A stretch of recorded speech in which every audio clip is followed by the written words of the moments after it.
Happy Wednesday, crafty friends.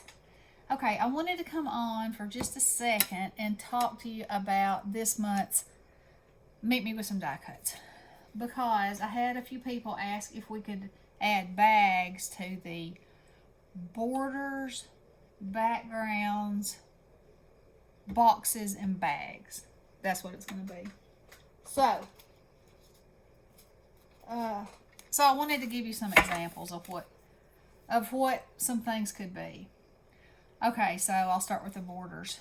So, I got this yesterday and I was telling you, and I have several of these cut and embossed. So any of those can be a border. Okay, of course this doesn't match, but and you can hang them off the edge so that it's a, that's not a good example. It's a lighted one. That would look better. Anyway, that's not exactly it either, but you know what I'm saying. Okay, so there's that. This is a die cut that is a border. Okay. This is a die cut that is a border. And, you could color it up, or you could even do it in a color. And it would be good for, it's intended for Christmas. But depending upon the way you colored it, it would not have to be.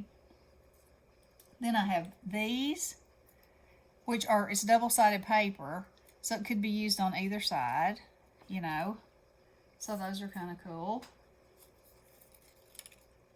Like that. And then I have these two grass dies, which could either be used for grass, layers of grass, flames if they were in oranges. Can you see that? Or crazy hairdo, So something like that works.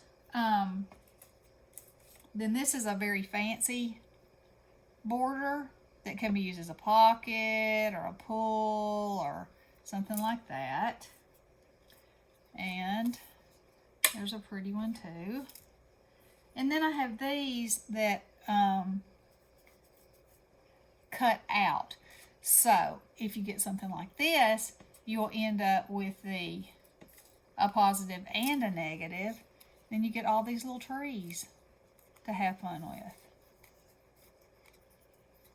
And you could even use this and then pop each one of these trees up, on a pop dot underneath, and it would give it dimension. You could decorate each one of them. It'd be very pretty like that.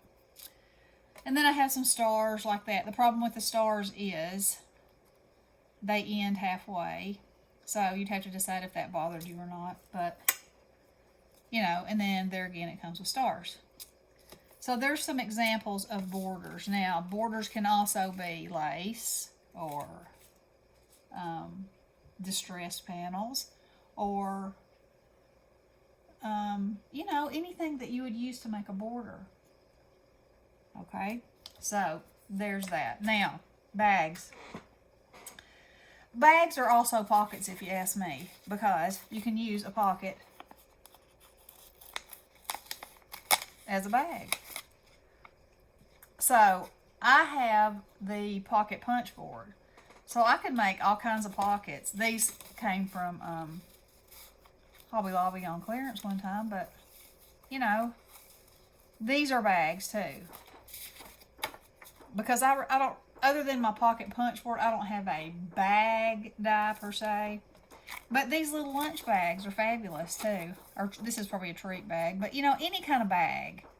I have some Ziploc bags that have Easter bunnies on them that I got at Hobby Lobby, after Easter, that are really cute little bags. That works for a bag. And you can turn this kind of bag into a stuffed bag, which I'll do a video on that soon to show you that. And then, look at this stack of awesomeness. Backgrounds. Okay, I know we did embossing last time, but yeah, I told y'all I love embossing. So here are some samples of some embossing that I've done in all kinds of different ways. I've distressed, they're plain, I've gone over the high points. I've doodled around, done nothing. That's nothing.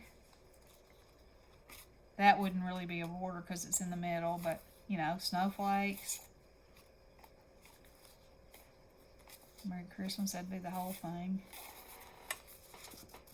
And this is my sample stack, you know, when I want to go back and look. Cool spider web, bricks, you know, a weave, bubbles, shattered glass, fireworks. That's not really. But anyway, y'all get my point that embossed images make fabulous backgrounds. Look at that. Ooh. And words. That's the Lord's Prayer. Giraffe. Swirls. That could be snow or rain. Crackles. Birthday. Waves. You know, and you could send them plain polka dots. You know, that's just simple, but it adds that extra element to whatever you're making. Also, keep in mind that you can, look at that. Okay, so with that one, I have to tell y'all about this one because I took some iridescent gilding. Oh yeah, you can see the pink and the blue in there. Gilding polish and went over that. And I think that is amazing. Okay, so also for backgrounds, it doesn't have to be the background for a stamp. I mean, for a card. It could be a background for a piece of ephemera. Like it could be, you could cut a circle out of this and use this as a base for your ephemera. And it would be beautiful. Or you could add a rosette to it, you know, and somehow. So you can do smaller shapes with the, you know, idea in mind that it could be used for a background for something. It doesn't have to be, you know, it can be an embellishment. It can be, let's see, let me take one of these up here. Okay, so what if I cut a bigger circle like this much, so then a circle of that was sticking out from under that? Wouldn't that be pretty? And even though that's a Halloween and a boo, that iridescent-y, you know, it adds an element of fun to it. So anyway, so while you're thinking about those things, you know, also consider that it doesn't have to be a solid piece of paper to be a background. It can be a background of an element. That's what I was trying to get at. Okay, and then boxes. All right, so this is the box die, you know, that I sent a lot of my friends. And so, you know, that's obviously a box die. This is a milk carton box, you know, which is flat, which you could also use. This is a mailbox that I have a mailbox die for that Alicia gave me. Isn't that cute? And it has the flag. Isn't that the cutest? So, anyway, any kind of box. I also have this box. Whoa! Then there was a crash. And I'm pretty sure I have another box. The thing with this box is, you know, some boxes are more complicated than others, and you need some instructions. And so, you know, keep that in mind when you're sending something. Because you don't want somebody to get something that then they can't do anything with. This die came like this. And I was like, so I built this part of it, and I was like, something's missing. So I looked it up, and it said you also have to cut a piece. And it said you had to cut a piece 1 3/4 by 3. And that stuff go over here. Well, I cut it 1 3/4 by 3, and the 1 3/4 was right. But if I cut it 3 inches, it has nowhere to stick on these sides. So I actually ended up having to cut it 1 3/4 by 3 1/2. And then that's a perfect, you know, wrap around there. And there's no way I could have mismeasured that because you know, it wouldn't be meeting here and it wouldn't be meeting there. So anyway, and this cut out and the other piece is self-explanatory. Now, when I cut this out without knowing that there had to be another piece, I was like, something's wrong. Something's missing. I don't know. I don't know if you're just supposed to wing it. And then I looked it up and I found it, you know.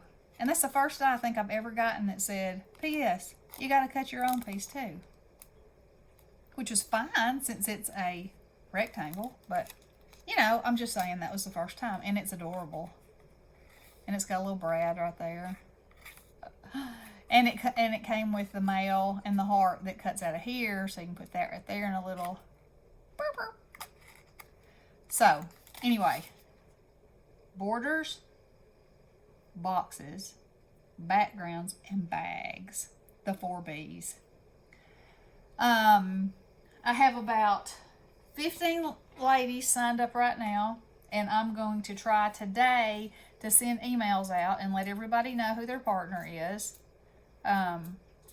So if you're interested, you know, sign up. I know this is a busy time and it's completely up to you, you know, but these are super fun and you get to meet a new friend and you get to have new goodness to play with. So I'm going to come back on in a few minutes in another video with my Dead and Breakfast In book that I'm finished with now. It's so much fun, y'all. Okay, so I'll leave my email address below if y'all are interested, and just contact me and I'll hook you up with a partner. And you ladies that have already contacted me, I have you on my list and I will start sending you out partners today. Okay, girls, love you so much. Blessings.